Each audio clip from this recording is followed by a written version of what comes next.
Okay, Barry, in this video, we gotta make extra sure to be very, very calm. Calm and quiet. He's a natural, ladies and gentlemen. Barry's a pro. He's got this on lockdown. You don't need to worry about him. Now, as for me, I tend to raise my voice doing these videos from time to time. Some might even say I tend to shout every now and then, right? You know, especially when something big and crazy happens in One Piece, you know, like when Luffy busts out King Kong gun against Doflamingo. Okay, alright, see, that's what happens. You start talking about Luffy going into Gear 4th, and next thing you know, you're shouting to the heavens. There's no need for that. In fact, I think this is even being a little bit too loud, so let's just dial it down even more. Let's go into ASMR mode. Oh yeah, if there was ever a video to go into ASMR teching, it would be the Calm Belt video. Oh yeah. Maybe this is the future for the channel right here. I just did the 600k celebratory video the other day. Thanks to everybody, by the way. I'm very much appreciative. But you know, anime, One Piece, Bleach, I think that's the way of the past. I think the future is ASMR right here, right? Okay, yeah, it is a little bit weird, and I'm not going to do the very obvious thing, which is like shout into the microphone as loud as I possibly can out of nowhere to blow out all of your eardrums. That would be rude. That would be mean. So that's why I'm not going to do it, right? I'm not, no. In fact, this is just a little weird in general. Let's just dial it back a bit. In fact, let's just go back into like the normal level of volume. Let's just stick with that, okay? That works best for me. Okay. So, hey everybody, how you doing? Tekking and Barry here, back again. Clone Barry's hanging out on the sidelines. And today we're going to be talking about the Calm Belt. Now, you might be thinking, Tekking, you've been talking about One Piece for years. There is no way in hell, and you've literally talked about hell. I've talked about Impel Down multiple times, that you... Oh, wait, actually...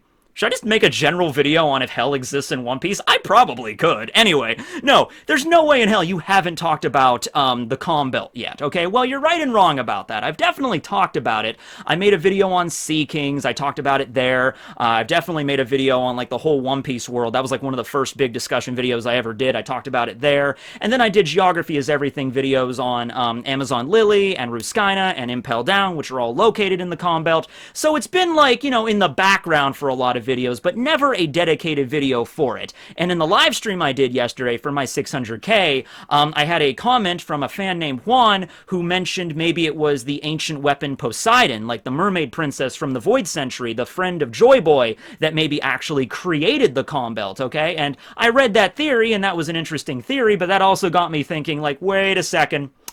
Haven't made a Calm Belt video. Okay, so let's just do the Calm Belt video here. First, before we get into any wacky theories involving the Calm Belt, or the Mermaid Princess, or Poseidon, or the other ancient weapons, or the Red Line, or how this all fits together, let's just talk about the Calm Belt in general. Now, here's the thing. Even if you're already a big fan of One Piece and you know exactly what the Calm Belt is, I'm still going to talk about what it is, because it is a very weird part of the ocean, even by One Piece standards, and I think it's important to reiterate just how weird the Calm Belt is. Okay, so first thing, even though you call it the Calm Belt as like a singular place in the world, it's the same thing with the Grand Line, whereas the Grand Line is broken into Paradise and the New World, but most people that live in like the Four Blues that haven't been there, you know, it's not a great place to vacation, unless you're going to Vacation Island, which is a place in the Grand Line, actually. Most people in the world just refer to the Grand Line as the Grand Line, both halves, and then most people just refer to the Calm Belt, all four of them, as just singular Calm Belt, okay? But in actuality, there's the Paradise half of the Grand Line, and then the New World half of the Grand Line, and then there are four Calm Belts that actually are the border zones between each of those halves of the Grand Line. So that makes four, wait a second, 4 divided by 2. Okay, yeah, there's four Calm Belts. There's four Calm Belts, okay?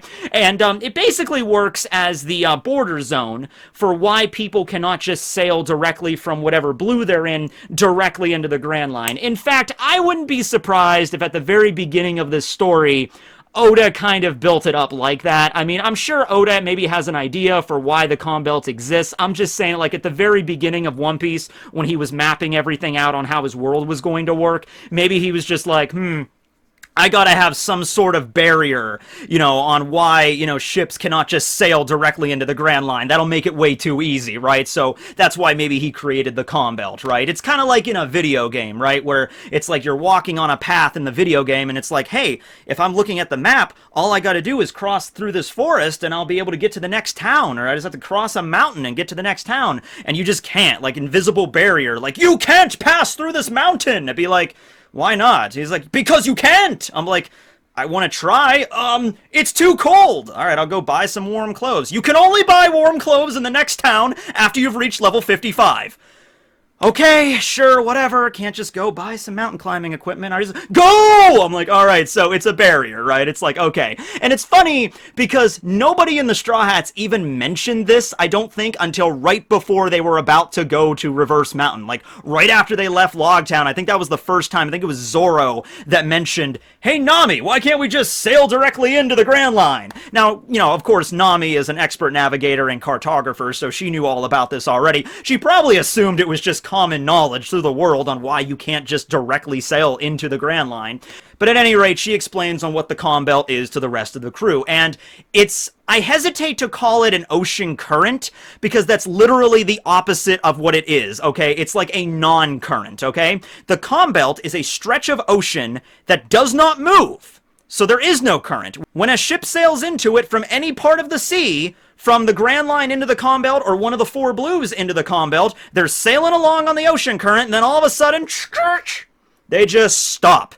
Like, they just hit the emergency brake on their ship, alright? They're not going anywhere, because most ships in the One Piece world are sailing vessels, right? Not all of them. There are paddle ships and steam ships that are becoming more popular as of late because of Vegapunk and everybody. So the Marines have some access to those things. The Sunny, of course, because of Frankie, also has like an engine attached to it. But most ships, 9 out of 10 ships in the One Piece world are sailing vessels. And so as soon as you get into the Calm Belt, there's no wind. There's also no rain, no sleet, no snow. It's actually a rather calming place, I would say, except for Eneru, because there's no lightning and thunder. Eneru took a vacation day there once, and he just wasn't happy, and so he went back up to the moon, okay? He thought there was going to be something more to it, right? But at any rate, so in terms of, actually sailing into it, it's one of those things that's everything's very calm, eerily calm. The sun is shining, there's no clouds, because like I said, there's no storms or anything, so no clouds are ever there. It's just clear blue skies, clear blue ocean, and no noise. But in One Piece, I would imagine, whenever any sailor hears the sound of nothing, that's when they start to shiver. You can only hear the noise of your own bones rattling. Right, Brooke? Yo-ho-ho-ho! Yeah, exactly. Okay. So, the problem is, right out of the gate, as you can imagine, a ship can't move. So if you end up in the Calm Belt, and, far into the Calm Belt, right in the middle of it, you're kind of screwed if you don't have any other way of getting out. Unless you have, paddles or, actual oars to, not oars the giant, oars, this kind of oar. To actually, paddle your ship out of the Calm Belt like the Straw Hats had to do. Unless you do that, you're pretty much out of luck. Or if you have some kind of engine, if you were on Ace's Striker or something that had an engine running on Devil Fruit powers, then you can get through.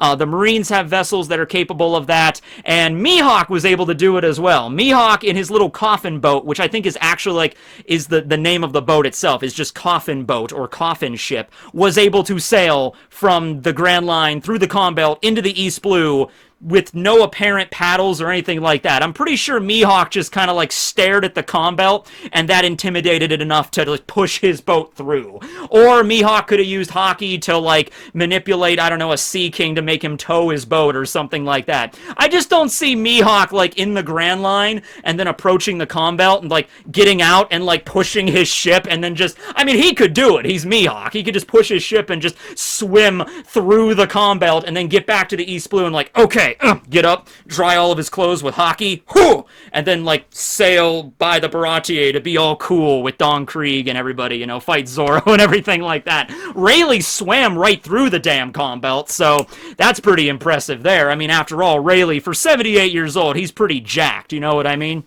So, major problem there, but another problem, a more pressing problem, really, probably the main reason people in the One Piece world don't just sail willingly into the Calm Belt and why they are terrified when they do end up there accidentally. The giant sea leviathans. if I was going to pick one particular reason why, the calm weather's one thing, that's a problem, but the giant sea monsters, the Neptunians, the Sea Kings, whatever you want to call them, they're huge and they're pissed off most of the time, and they'll probably just devour your ship in a single gulp, and then that's it. You're dead. Now, not always. You might get lucky. Like Don Krieg, despite everything Don Krieg did, he actually got pretty damn lucky when his fleet was leaving, because I think it was stated that every single one of his ships was decimated by Mihawk except for one, which was the flagship, the Dreadnought Saber. Alright, I gotta give it to you, Krieg. I gotta give it to you. You do know how to name a flagship, alright? That's the only thing you really got going for you. I guess your armor was kind of cool too, and your sideburns, but you do know how to name a damn ship. You were an asshole to Geen, but Dreadnought Saber. That's pretty cool, right? Anyway, if Mihawk sliced up all the other ships, I think it was 50 ships total, so 49 ships were sliced up by Mihawk in probably one swing, and the Dreadnought Saber was the only one remaining. That means the Dreadnought Saber managed to make it all the way through the Calm Belt back into the east without being devoured by a giant sea leviathan that was, previously mentioned, okay? So, pretty good luck on Krieg's part. He probably should have just cut it even at that point. Krieg should have just been like, alright, everybody, after all that, I'm just disbanding the crew. Okay, go your separate ways, but, Krieg he was too arrogant, and he just, he was an asshole, so that's what happened with Krieg. At any rate, you can get through if you have a certain amount of luck, but most of the times you don't, alright? When the Straw Hats ended up there by accident before sailing up Reverse Mountain, they were immediately set upon by a giant slew, a pack of... What's the plural for Sea Kings? It's like a murder of crows, a congress of baboons. I wonder what the grouping term for Sea Kings would be. I don't know. Let me know in the comments down below. That'll be something interesting. Anyway, giant sea monsters! However, the Straw Hats kind of lucked out in that they were so giant because these were like the biggest class of Sea Kings. Like, these things are literally massive upon massive, okay? They are so big, in fact, that they don't even really notice the Sunny. Not the Sunny, the Mary at that point. They wouldn't even really notice the Sunny either. I mean, the Sunny's pretty big compared to the Mary, but these things are just so freaking huge. We're talking like thousands and thousands of meters tall. Probably not as big as Zunisha, but, pretty damn big. So big that the Mary could just fit on one of their noses. And so one of the Sea Kings just kind of sneezes and propels the Mary back into the East Blue, and the Straw Hats could kind of recover. So they got pretty damn lucky, too. Maybe the same thing happened with Krieg. I don't know. Maybe they got lost in the Calm Belt, and the giant Sea King sneezed, and that's how they managed to get back to the East Blue, right? So Sea Kings tend to nest there, okay? Because I would imagine it's such a calm part of the ocean, there's not a lot of natural predators, and the Sea Kings are like the apex predator of the One Piece world. They can nest there and care for their young and mate. Do Sea Kings lay eggs? Fish lay eggs, right? Yeah, fish lay eggs. I'm not a complete idiot. Yeah, fish lay eggs, right? So I'm imagining Sea Kings would lay eggs, and that's how they mate and care for their young. I'm assuming that's what they would do in the Calm Belt, right? So that's the Calm Belt. And even with all the other crazy stuff happening in the One Piece world, in the Grand Line, and especially the New World, the Calm Belt is pretty weird because it's like a natural barrier for the Grand Line. It has a very defined barrier, all right? Now, you might say, because of the crazy weather in the Grand Line, swirling ocean currents and, rivers made out of candy and everything like that, and like lightning rain and all that stuff, with all this insane chaotic stuff going on, and then the relative normalness, that's a term, normalness of like the rest of the four blues, like the East Blue is pretty temperate by comparison. You got normal, and then you got chaotic, and so right in the middle, you got that true neutral, right? You just got the neutral where it just levels out, right? Although it is still pretty weird. I always wondered, like, what would it be to go to, like, the direct, like, border zone for the Calm Belt, right? So you're in the East Blue, and there's a regular current, and there's, like, a storm or whatever. It's like, wow, this is crazy, and it's just... calm. And do you just, like, take one step over? It's a storm! It's hailing! Like, is it that obvious? Like, is it just that much of a border right there? Because there's no land or anything, right? So it's like literally one part of the ocean is doing this, and then it just levels out. And then that's just how it goes. And then the same thing when it gets to the Grand Line, all right? So it's very dangerous from both sides for somebody to try to get into the Grand Line. Why would you ever want to do that? Or more importantly, when they try to escape, because once you, even if you manage to go up Reverse Mountain and get down, and that has a disaster rate that's pretty high as well, you could wreck your ship just doing that. But if you manage to get all the way up Reverse Mountain and then all the way down, and you manage to get into the Grand Line without smashing into the giant island whale on the way in, you are now effectively trapped, because you cannot leave without going through the comm belt. Now, like I said, the Marines are capable. Actually, the Sunny would probably have a problem. At least the Sunny can propel itself through the comm belt if they really wanted to. Maybe Frankie could figure out some sort of flying contraption for the Sunny again, like they used in Stampede, where they turned it into an Emperor Penguin. Maybe they could figure out some hot air balloon that could, like, float it over the comm belt. I mean, I don't put it past Frankie to come up with something like that. But for a regular ship, for regular pirates entering the Grand Line, you're stuck. It's like, you know, you're either going to spend the rest of your lives in the Grand Line, or you're going to find the One Piece, or you're going to have to figure out some other way to get out of here, or risk going through the comm belt, right? Because other than that, you're kind of screwed. The only other way out that you could probably do that would be like the easiest, would be to get to the Red Port, which is where how you get up to Marijois. I guess somehow manage to get to Red Port, and then go up, and then walk across the red line to one of the 4 blues, and then go down that way. But that would also require a bunch of stuff, not the least of which being that pirates are not allowed to access the red port, so that would be a problem, right? And then going up the red line and then walking over and then getting down, that would also be a big issue. Unless you have, like, specialized ships like the Germa have, you're out of luck, right? So that's the comm belt just in a nutshell. But now let's talk about some of the theories here that involve this, okay? So what if it is because directly due to the Sea Kings why the comm belt is what it is? The Sea Kings are a very interesting species in One Piece. Some of them are just like violent beasts of the waves that just attack anything that comes near them, like wild animals, like the Lord of the Coast and the Master of Waters, right? Lord of the Coast being the one Luffy punched out, Master of Waters being the one that Aokiji froze. We get Sea Kings like that. But also, those Sea Kings are typically the smaller ones. I mean, they're still pretty big, but not as big as, like, yeah, right? When we get into Sea Kings of this size and this caliber, they're usually more docile. At least they're not just going around and wrecking things. They don't really act like wild animals, and even more so, we know that they're not wild animals. They're actually fairly intelligent, because we find this out during the flashback with Roger, and then, well, we just had that in the anime, and then we find this out later on also, during Fishman Island. They're actually very intelligent. They're capable of speech and, like, telepathically communicating with one another and communicating with Poseidon, the ancient weapon, who's the mermaid princess, who's, you know, Shirahoshi right now. So they're very intelligent, and they might very well even have their own culture and everything. We don't know everything about the Sea Kings yet. We don't know everything that they're capable of doing, right? So it might be directly because of them why the comm belt is what it is. And because that's their nesting ground, it's sort of like their defense mechanism. It's like all of the Sea Kings getting together and doing something in order to prevent the waters there from being all rough and, you know, any ocean currents going through, so they know that that's their place, that's their home. Now, every now and then, especially more in recent years, you'll have pirates and stuff going into the comm belt, and Marines also, you know, when the Marines went to go bring Boa Hancock over to the side for the war, you had Momonga that sliced down one of the Sea Kings. But I would also argue that, you know, maybe some of the more violent ones are the only ones that are actually going to attack ships. The other ones, like those Sea Kings that popped up, you know, during when the Straw Hats were in the comm belt with the Mary and everything, those ones looked like they just woke up from their nap, right? They were just like, oh, what's going on? Oh, there's something on my nose. Achoo. And then freaking the Mary gets launched back into the east, right? They didn't look violent. They didn't look like, you know, we're going to devour you now, right? So I'm sure they would do that if they felt threatened, like any animal, right? But it's like that, not their default. They're much more intelligent creatures than that, right? So it might be directly because of the Sea Kings themselves, or like Juan's comment, it might relate to the Poseidon, or, you know, Poseidon, who's an actual person who was, you know, the mermaid princess back during the Void Century,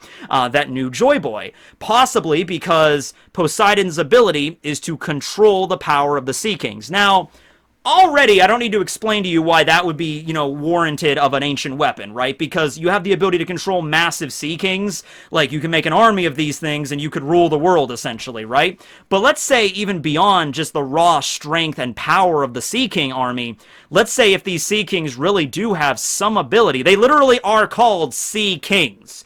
Neptunian in another translation, right? But both of those refer to the king of the sea, or in the Neptunian's case, the god of the sea, right?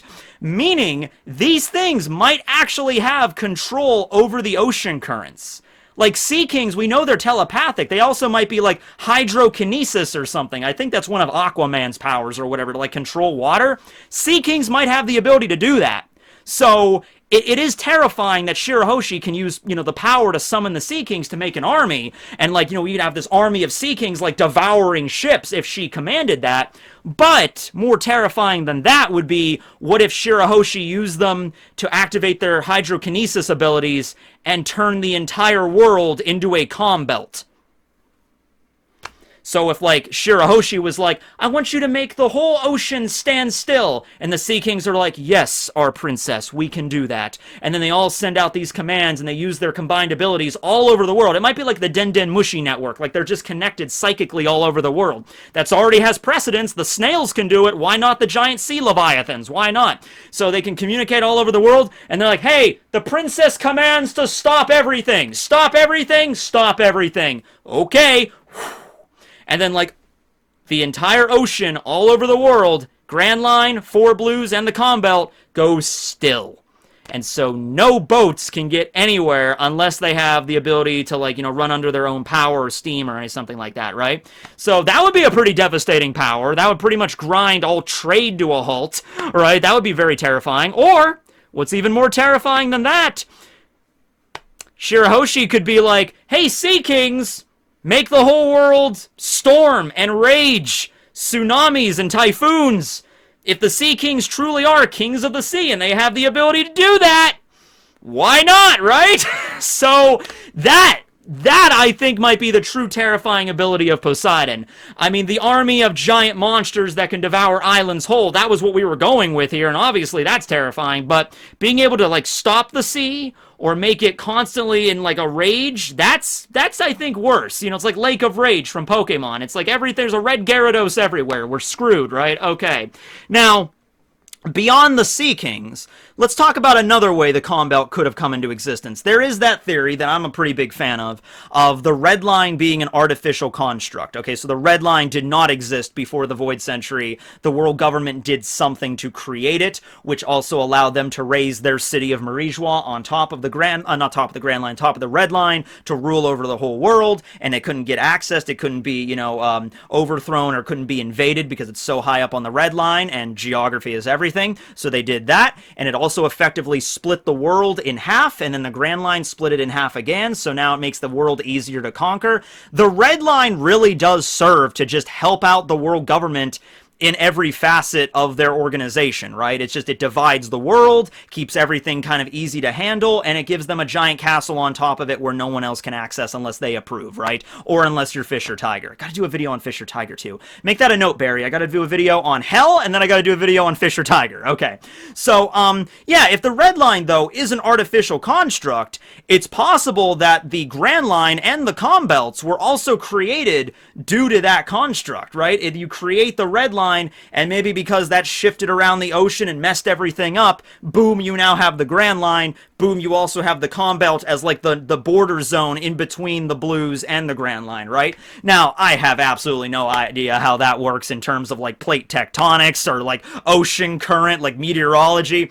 I have no idea. You raise a giant mountain in the middle of the planet, and then all of a sudden there's one part of the ocean that's crazy wild with, like, lightning rain, and then there's one part of the ocean that's just still and calm, and then you have 4 other parts of the ocean that are just, normal, like regular kind of ocean, like in our world, right? So, compared to that, I have absolutely no idea, but it's One Piece, it's manga, it's creative license, and like I said at the beginning here, I really feel like that was just Oda, like, I'm gonna make a barrier so they can't sail in. That's all the Calm Belt's gonna be. Like, explain that away.